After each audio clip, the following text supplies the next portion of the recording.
নমস্কার, good afternoon. ভারতের ধর্মের যে সিরিজটা শুরু করেছিলাম বিবর্তনের ক্ষেত্রে, সেটার আজ দ্বিতীয় পার্ট। প্রথম দিন ধর্ম সম্পর্কে আলোচনা হয়েছে। আজ ভারতের ধর্মের যে শুরুটা হয়েছিল, ভারতে যে প্রস্তর যুগের সূচনা হয়, তারপর থেকে একটা ধর্মের ধারণা সভ্যতা যখন শুরু হতে থাকে, ধীরে ধীরে গড়ে ওঠে, প্রাচীরের মতো করে ধীরে ধীরে গড়তে থাকে এবং সিন্ধু সভ্যতায় একটা ধর্মের পরিপূর্ণ রূপ পায়। তো আজকের আলোচনার বিষয় ভারতের প্রাচীন ধর্ম বা প্রাচীন ভারতের ধর্ম। তার আগে কিছু জেনারেল বিষয়, যে জিনিসটা আমরা জওহরলাল নেহরুকে যদি পড়ি, letters from a father's to his daughters, এই বইটা তিনি তার প্রিয় কন্যা ইন্দিরা নেহরু বা ইন্দিরা গান্ধীকে লিখেছিলেন। এই বইটার হিন্দি অনুবাদ খুশবন্ত সিং করেছেন এবং এই যে বইটা, এই বইটাতে লেখা আছে যে ভগবান যে ধারণাটা, সেই ধারণাটা কিন্তু মানুষের মধ্যে ছিল না প্রথম থেকে। যখন আদিম মানুষ গুহাবাসী ছিল বা শিকারী ছিল, শিকারের খোঁজে চারিদিকে ঘুরে বেড়াতো, তখন তারা যে প্রাকৃতিক ঘটনাগুলিগুলো দেখে, ঝড় ঝঞ্ঝা, ভূমিকম্প, দাবানল, এগুলো দেখে তারা ভয় পেতে থাকে এবং ভয় যখন পেতে থাকে তখন তারা ভাবে তাদেরকে এভাবে কেউ ভয় দেখাচ্ছে বা এভাবে তাদের ওপর কেউ রেগে আছে। ফলে তারা এই অজানা ব্যক্তিদের বা অজানা এক শক্তিকে উপাসনা করতে থাকে, তারা পূজা করতে থাকে বা তারা বিভিন্ন কিছু তাদের খাবারের ভাগ দিতে থাকে, ফুল চড়াতে থাকে। এভাবে ধর্মের সূচনা হয়। আবার অনেক ক্ষেত্রে আমরা বিভিন্ন যে দার্শনিকদের, ওয়েস্টার্ন ফিলোসফার, তাদের কথায় যেগুলো দেখি, যেমন জাঁ পল সার্ত্র, একজন বিখ্যাত ফরাসি দার্শনিক এবং লেখক। এই জাঁ পল সার্ত্রের বিভিন্ন বই থেকে তার একটা জিনিসই আমরা খুঁজে পাই, যে ধর্ম যেটা, সেটা সাধারণ মানুষকে নিয়ন্ত্রণ করার জন্য সমাজের কিছু উচ্চস্তরের ব্যক্তি, তাদের রচিত পরিকল্পনা। তার একটা বই আমার কাছে আছে, আমি আপনাদের দেখাচ্ছি। এই জাঁ পল সার্ত্রের এই বইটা হলো শব্দ, এবং এই যে শব্দ বইটা বাংলায় পাওয়া যায় এবং বাংলার অনুবাদক আছেন বইটার, লোকনাথ ভট্টাচার্য অনুবাদ করেছেন। এই বইটা ধর্মের সম্পর্কে বলে, একটা মানুষের উপর, একটা কমিউনিটির উপর, কিছু দলের উপর ধর্ম কিভাবে প্রভাব ফেলে, একজন মহিলার উপর ধর্মের প্রভাব কতটা, একইভাবে কন্ট্রাডিক্টরি যদি দেখি, একজন পুরুষের কাছে প্রভাব কতটা, একজন মহিলার কাছে প্রভাব যতটা, একজন পুরুষের কাছে প্রভাবের সংখ্যাটা, মানে যে পুরুষ যতটা ধর্ম নিয়ে ভাবে, মহিলারা ঠিক ততটা ভাবে না, তারা মানে বেশি। এটা এখানে দেখানো গেছে, যদিও এটা ওয়েস্টার্ন কালচারে আমরা দেখতে পাই। ইস্টার্ন কালচারের ক্ষেত্রে ব্যাপারটা একটু অন্যরকম, আলাদা ধরনের। প্রাচীনকালে বা মধ্যযুগে ওয়েস্টার্ন যে এরিয়াটা ছিল, ওয়েস্টার্ন যে ফিলোসফি ছিল, সেটা প্রচণ্ড র্যাডিক্যাল ছিল, উগ্র সমাজ ছিল এবং র্যাডিক্যাল ছিল, অর্থাৎ তারা পরিবর্তনের পক্ষে ছিল। ফলত তাদের যে সেই ব্যক্তিরা যারা চাইতো না যে বাইবেলকে কেউ খণ্ডন করুক বা প্রাচীনকাল থেকে চলে আসা প্রথাগুলোর কেউ বিরোধ করুক, তারা তাদেরকে নৃশংসভাবেও শাস্তি দিয়েছে। যেমন ব্রুনোকে জ্বালিয়ে দেওয়া হয়েছিল, একজন বিখ্যাত দার্শনিক ছিলেন। সক্রেটিসকে বিষ দেওয়া হয়েছিল, হেমলকের বিষ দেওয়া হয়েছিল। এরকম গ্যালিলিওকেও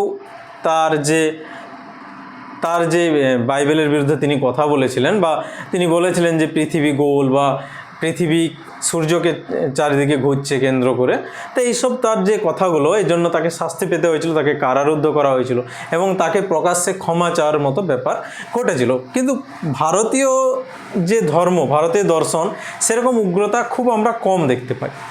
যেমন হিন্দু দর্শন যখন ছিল, হিন্দু দর্শন না, তখনকার দিনে আমরা বৈদিক দর্শনই বলবো। বৈদিক দর্শন যখন ছিল, এই বৈদিক দর্শনের বিরোধী বিভিন্ন দর্শন গড়ে ওঠে। বৈদিক দর্শন আমরা মোটামুটি ছটা দর্শন দেখতে পাই। এই ছটা দর্শনের মধ্যে, দর্শন তত্ত্বের মধ্যে ন্যায়, বৈশেষিক, মীমাংসা, এরকম যে দর্শনগুলো আছে, এই দর্শন তত্ত্বগুলো বেদকে মানে, প্রামাণ্য হিসাবে মানে। এবং এর বাইরে তিনটে দর্শন ছিল, চার্বাক, বৌদ্ধ এবং জৈন এরা বেদকে মানতো না, বেদের যে কর্মপদ্ধতি সেগুলো মানতো না। এরা নাস্তিক দর্শন ছিল, কিন্তু তাদের সঙ্গে সেভাবে ব্যবহার হতো না। ভারতে মুক্ত চিন্তা, মুক্ত আলোচনার বিষয় আমরা প্রাচীনকাল থেকে এটা দেখে এসেছি এবং দেখতে পাই। তো আজকে আমরা যদি প্রাচীন ভারতের ধর্মের কথা আলোচনা করি, তাহলে আমরা দেখতে পাবো যে ভারতের সভ্যতা যখন গড়ে ওঠে তখনই ধর্মের আলোচনা বা চর্চা শুরু হয়। এবং এই যে ভারতের সভ্যতাগুলোর সূচনা হয়, এই ভারতের সভ্যতার সূচনা কিন্তু মেহেরগড় বলে একটা অঞ্চলে প্রাচীন আমরা সভ্যতার বর্ণনা পাই, ব্যাখ্যা পাই। মেহেরগড় যে সভ্যতা, সেই সভ্যতাটা তো ভারতের সবচেয়ে প্রাচীন সভ্যতা, যেখানে কৃষিকাজেরও প্রমাণ পেয়েছি আমরা, যেখানে আমরা ভারতের প্রথম গ্রামীণ সভ্যতা গড়ে উঠেছিল তার প্রমাণ পেয়েছি।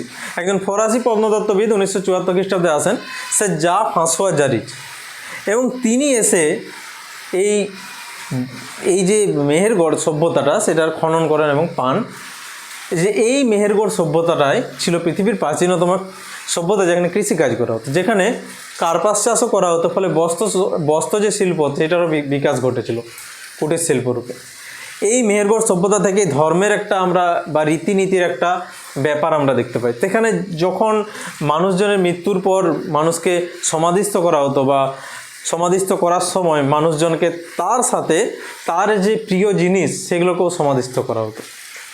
কিছু কিছু আমরা যে প্রকৃতি পূজা, গাছ পূজা বা বিভিন্ন পাখি বা পশুদের পূজা সেই সময় আমরা মেহেরগড় সভ্যতায় পেয়ে থাকি।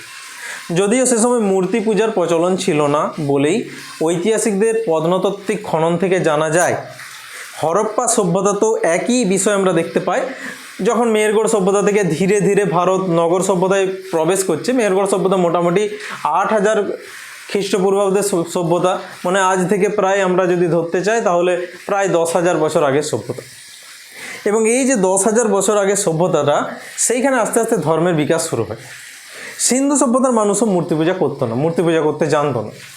ফলত সিন্ধু সভ্যতার মানুষ কী করেছিল, প্রকৃতিকে পূজা করত। এবং মূর্তি পূজার কথা আমরা পরে সিন্ধু সভ্যতায় দেখতে পাই যে কিছু যে শিল, সিন্ধু সভ্যতার কিছু যে পয়সা যেগুলো আবিষ্কৃত হয়েছিল, মুদ্রা, সেগুলোতে একটা পশুপতি শিবের ছবি পাই, একজন বিয়ার্ডেড মানুষ পাই, বিয়ার্ডেড মানুষ অর্থাৎ দাঁড়িওয়ালা মানুষ পাই। এবং এইসব দেখে আমরা ধরে নিতে পারি যে মূর্তি পূজার প্রচলন না থাকলেও সেখানে মূর্তি যে ছিল এবং মূর্তি বানাতে যে তারা জানতো, সেটা আমরা সেখান থেকে বুঝতে পারি। মন্দির সেখানে কোনো খুঁজে পাওয়া যায়নি, কোনো এভিডেন্স, কোনো প্রমাণ সেখানে পাওয়া যায়নি, অর্থাৎ মন্দিরের অস্তিত্ব ছিল না সিন্ধু যুগে। সিন্ধু সভ্যতার যুগ, বা আমরা যদি সেটাকে বলি হরপ্পা সভ্যতা বা সরস্বতী সভ্যতা, সেই সভ্যতার যুগে মানুষের মধ্যে যে বিভিন্ন আচার আচরণ প্রথাগুলো আমরা দেখতে পাই, যেমন সিন্ধুর জলকে তারা পবিত্র বলে মনে করতো, অর্থাৎ নদীকে তারা পূজা করত। সমাজ ছিল মাতৃতান্ত্রিক, মাই ছিল বা মহিলারাই ছিল পরিবারের প্রধান। এই সময় যে ধর্মবিশ্বাসগুলো ছিল তার মধ্যে যে সমাধিস্থ করা হতো মানুষজনকে উত্তর এবং দক্ষিণে মাথা রেখে, এবং এই ধারণাগুলো আজ পর্যন্ত আমাদের ভারতীয় সমাজে প্রচলিত। উত্তর দক্ষিণের ব্যাপারগুলো উত্তর দক্ষিণে মাথা রেখে দেওয়া হতো, সমাধিস্থ করা হতো। এবং এই সময় সমাধিস্থ করার সময় তো তার যে প্রিয় জিনিস বস্তুদেরকে অনেক সময় মানুষের সাথে কুকুরের যে তার যে গৃহপালিত পশু তার কবর দেওয়া হয়েছে, বা মানুষের কোনো স্ত্রী পুরুষ একসাথে কবরে আছে। এক্ষেত্রে জানা যায়, অনুমান করে যে ঐতিহাসিকরা, যে সেখানে সতীদাহ প্রথার মতো প্রথাও চালু ছিল। আবার এটাও অনেকে অনুমান করে যে এটা কোনো একটা প্রেমের নিশানি। তো এই ধরনের বিভিন্ন কিছু ধর্মের বিবর্তন সে সময় দেখতে পাই আমরা। সিন্ধু সভ্যতার বিভিন্ন প্রত্নতাত্ত্বিক নিয়ম দেখে বুঝতে পারি, প্রত্নতাত্ত্বিক যেসব উপাদান, যে সিন্ধু সভ্যতায় ধর্মের থেকে বেশি জোর যাদের ছিল তারা ছিল বণিক সম্প্রদায়। শাসক শ্রেণীর হাতেও ততটা জোর ছিল না, বণিক গিল্ডদের হাতে ক্ষমতা ছিল। এবং সিন্ধু যে সভ্যতাটা ছিল এটা ব্যবসায়ীদেরই একটা সভ্যতা ছিল, নগর সভ্যতা ছিল। সিন্ধু সভ্যতার ব্যবসাও চারিদিকে পৃথিবীর বিভিন্ন দিকে ছড়িয়ে পড়েছিল। মিশর, মেসোপটেমিয়া, বিভিন্ন সভ্যতাতে, ব্যাবিলন, বিভিন্ন জায়গাতেও সিন্ধু সভ্যতার যে সব ব্যবসা বাণিজ্য সেটা ছড়িয়ে পড়েছিল। তো একটা ব্যবসায়িক নগর আমরা দেখতে পাই। এই সিন্ধু যুগ যখন শেষের দিকে এসে পড়ে, সিন্ধু যুগের শেষ মোটামুটি আজ থেকে প্রায় 4000 বছর আগে, খ্রিস্টপূর্ব মোটামুটি 1700 কি 1800 খ্রিস্টপূর্বাব্দের দিকে সিন্ধু সভ্যতার ধ্বংস দেখা যায়। মোটামুটি সিন্ধু সভ্যতায় অতিরিক্ত নগরায়নের ফলে বা ক্লাইমেট চেঞ্জ একটা দেখা যায়, জলবায়ুর পরিবর্তন। তো মানুষের জলবায়ু পরিবর্তন, বন্যা এবং আর্যদের আক্রমণ। আর্য যারা ধরে নেওয়া হয় যে মধ্য এশিয়া থেকে এসেছিল, বা অনেকে মানেন যে ভারতেই তাদের প্রাচীন বসতি ছিল, এই আর্যদের আক্রমণেই সিন্ধু সভ্যতার ধ্বংস হয় বলে অনেকে মনে করেন। স্যার মর্টিমার হুইলার তারা মনে করেন। আবার বাল গঙ্গাধর তিলক তিনি বলেছেন যে আর্যরা এই দেশের বাসিন্দা ছিলেন না।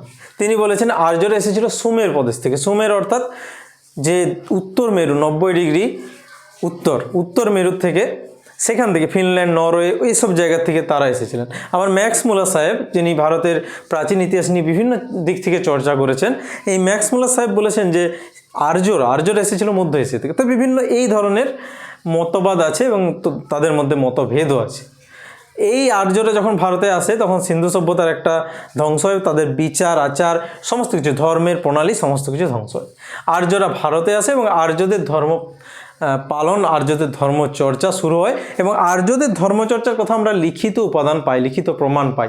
এর আগেরগুলো আমরা লিখিত প্রমাণ পাই না, তাই আমাদের প্রত্নতাত্ত্বিক উপাদানগুলোর উপরে নির্ভর করতে হয় এবং ঐতিহাসিকদের ধারণাকে আমাদের সঠিক বলে জানতে হয়। কিন্তু বৈদিক সাহিত্য যেহেতু আমরা পাই, ঋগ্বেদকে আমরা পাই, তো আর্যদের যে আগমন বা আর্যদের যে ধর্ম ব্যবস্থা সেই সম্পর্কে আমরা ভালোভাবে সেই বই থেকে জানতে পারি।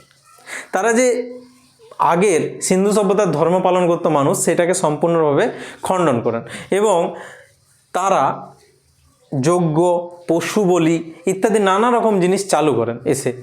তারা প্রথমে প্রকৃতির পূজা করতে থাকে এবং প্রকৃতির সাথে সাথে তারা বিভিন্ন যে দেবতা, প্রকৃতির সঙ্গে লিঙ্কড আমরা দেবতা দেখতে পাই বিভিন্ন, যেমন বৃষ্টির দেবতার জন্য ইন্দ্রদেব, যিনি নাকি সবচেয়ে শক্তিশালী ছিলেন ঋগ বৈদিক যুগে। ইন্দ্রদেব ছিল বৃষ্টির জন্য এবং ইন্দ্রদেবী ছিলেন প্রধান দেবতা। এবং এই যে বৈদিক সভ্যতা, আর্যদের সভ্যতা, এটার চর্চা আমি পরের ক্লাসে করব। আর্যদের যে বৈদিক সভ্যতা, সেই সভ্যতায় ধর্ম কেমন ছিল ভারতে, এবং এই ধর্মের আস্তে আস্তে কিভাবে পরিবর্তন হয়ে পরবর্তী বৈদিক যুগে যখন ওই সামবেদ, যজুর্বেদ এবং অথর্ববেদগুলো লেখা হয়, সেই যুগে ধর্মটা কতটা আমূল পরিবর্তন হয়েছিল বিভিন্ন রূপে। এই ধর্মের কতটা পরিবর্তন হয় এবং কিভাবে রাজারা এই ধর্মকে নিজেদের স্বার্থে ব্যবহার করার জন্য পরিবর্তন করতে থাকে। পরে পুরোহিত শ্রেণীর হাতে ক্ষমতা চলে যায় এবং এই রাজারাই তার বিরুদ্ধে বিদ্রোহ করে প্রতিবাদী আন্দোলন শুরু করে।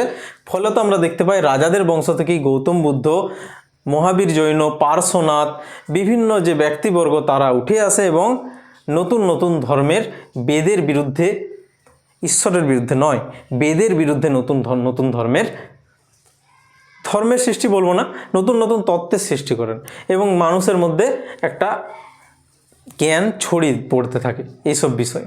তো ভারতীয় ধর্মের বিভিন্ন রকম বিবর্তন আমরা দেখতে পাবো পরের ক্লাসে।